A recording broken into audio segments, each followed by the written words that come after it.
You'd see him every morning, sweeping the streets of the neighborhood. In this forgotten corner of New York, in the shadows, he followed the same ritual every day. His name was Ethan, but few knew it. Some called him the Limping Sweeper, others just that guy with the limp. The slight drag in his step had become the subject of ridicule for the unruly youth of the area. These gang members, aged 17 to 20, had seemingly taken over the block. Ethan's patience was tested daily. Every day, the same corner. Every day, the same harassment. Ethan, however, would do his work patiently, silently, his head bowed, his eyes never leaving the ground. He wouldn't speak, wouldn't react, as if he wasn't there, as if he couldn't hear. Years had passed this way. The young hoodlums had grown, becoming even more arrogant. Ethan's silence and his limp, in their eyes, were signs of weakness. "Oh, look who it is! The Limping Sweeper's on duty," Jax taunted, the gang leader. "Look at him coming along so slowly. Hurry up, buddy. These trash cans aren't going to empty themselves."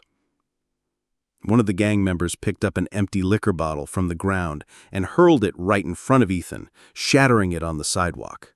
"Ha ha! Well, Sweeper, looks like you got more work. Guess who did that?" Ethan stopped. He took a deep breath. He gripped the handle of his broom tightly. He didn't lift his head. "I'll clean it," his voice calm but hoarse. Jax laughed. "Did you hear that, fellas? I'll clean it. So docile. So weak. Come on, move along. But if you're this slow, you'll never clean up this neighborhood. Right, Limpy?" Ethan, without looking up, began to sweep the broken glass. A look of unbearable pain and rage flickered across his face, but was immediately suppressed. That was the day his patience finally snapped. Facing the 5 most notorious thugs of the neighborhood, the first punch thrown by this man they deemed weak would change everything the whole block thought they knew about him. They saw Ethan as just a limping city worker, but what they didn't know was that Ethan's limping leg was a reminder of a past that once saw him dominate the rings, a past that ended with a betrayal. And on that day, that past would reawaken on this rundown New York street. "Hey, Limpy, I'm not in a good mood today. Hand over that broom. Maybe we'll sweep for you today. Might be faster." One of the gang members sneered, waving the broom in the air, taunting him. Ethan's voice deepened, the calmness from his face vanishing. "Drop the broom." Jax laughed mockingly. "Well, well, well, the Limping Sweeper's raising his voice.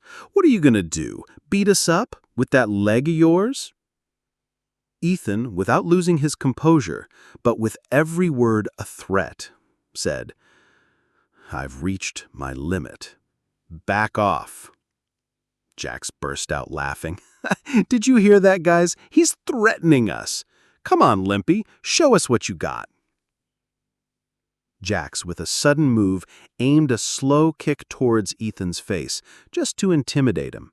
Despite his limp, Ethan retreated with incredible speed, the kick missing. That was the moment everything changed. That kick didn't just cut through the air. It cut through years of patience, rage, and suppressed talent. That limp wasn't a weakness. It was a reminder. And that city worker wasn't just a sweeper.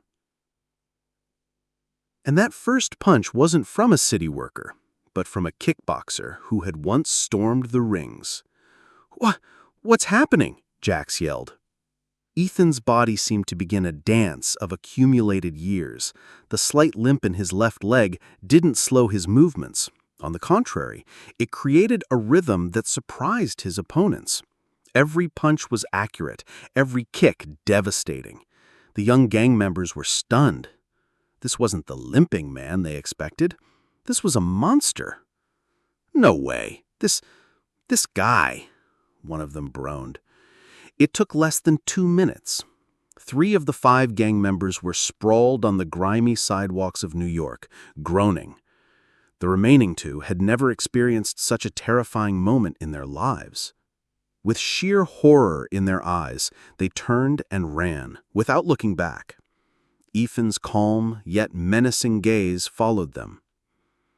The news of this silent blow echoed through the neighborhood, spreading like wildfire. No one could believe it. The Limping Sweeper? He took out a gang? It had become the block's biggest secret. Who was this guy? Why was such a talented man sweeping streets? And what was with that limp? The defeated gang members, humiliated but also consumed by curiosity, decided to investigate him. Jax, his face bruised, sat with a laptop delving into the depths of the internet. His friend, Shadow, was a hacker who could find any information in the neighborhood. "You gotta find him, Shadow. Who is this guy? Where did he come from? A talent like that? He can't just be a simple sweeper." Shadow typed rapidly on the keyboard. "It's hard to track him, like a ghost, but every fighter leaves a trace. Wait."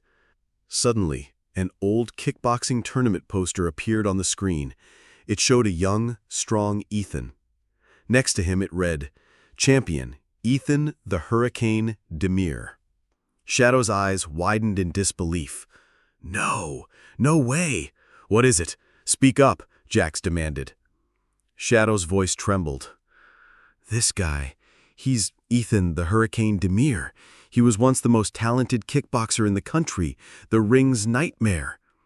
The images on the screen took their breath away. A young, dynamic, unstoppable force, a legend who threw every kick like a hurricane, who knocked down opponents with every punch.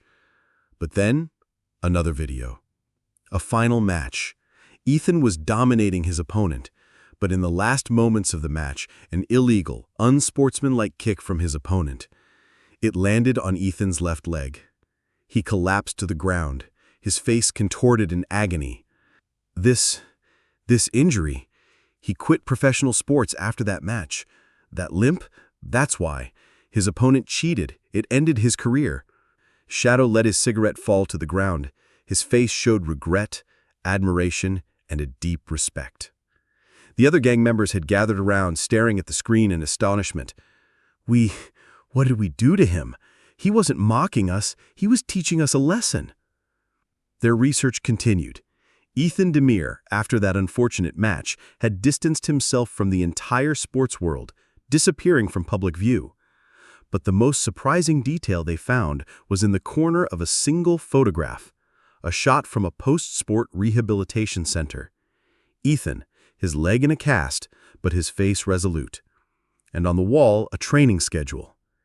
Every day, for years, he trained every day after work, not just to maintain his old strength, but to strengthen that leg again. This man, he never gave up. The truth, whispered from ear to ear throughout the neighborhood, completely changed their perception of Ethan. Now he wasn't just the Limping Sweeper, but a legendary kickboxing champion, nicknamed the Hurricane. A hero who had lived silently for years, suppressing his pain, but never losing his talent or discipline. The next morning, Ethan went out to sweep the streets as usual, but this time it was different. The neighborhood was quiet. The gang members, instead of blocking his way, watched him from the corner. Their faces showed remorse and deep respect. Jax, holding a bouquet of flowers, approached Ethan. Jax's voice was shaky, contrite. "Ethan, sir, we are so sorry. We didn't know. For what we did to you." Ethan remained silent for a moment. Then he looked at Jax's face. His eyes held not anger, but a kind of understanding. "Everyone makes mistakes, young man. What matters is learning the lesson and not making the same mistake again." Ethan took the flowers Jax offered. Jax and the other gang members bowed their heads respectfully. That day, in that inner-city neighborhood of New York, not only did a gang disperse, but a hero was reborn. Ethan didn't want his titles or fame back. He simply gained the respect he deserved. And this time, the young people in the neighborhood began calling him the Guardian instead of Limpy, because he had become the quiet guardian of the block. He wasn't just sweeping the streets, he was sweeping justice and respect too. His story spread throughout the block. He had taught a lesson not only through his strength, but also through his humility and forgiveness. Other bullying incidents in the neighborhood decreased. Young people now thought twice before easily calling anyone weak, because they knew that even the quietest person could have an untold legend hidden within them. Ethan didn't return to his old career. He didn't step back into the rings, but every day, after work, he continued to train silently in the basement of the old neighborhood gym. Not with his limping leg, but with his powerful spirit. He was a champion who swept the streets, but also cleaned up lives. His story wasn't just a fighting story. It was a story of patience, resilience, and true strength, not about what's visible on the outside, but about the spirit within. Ethan remained the quiet guardian of the New York inner city, and his story taught people to never judge a book by its cover. Remember, the most powerful stories don't shout, they just wait. Thank you for watching. If this story touched you, please subscribe, share, and help us continue to bring these silent voices to life. See you in the next story.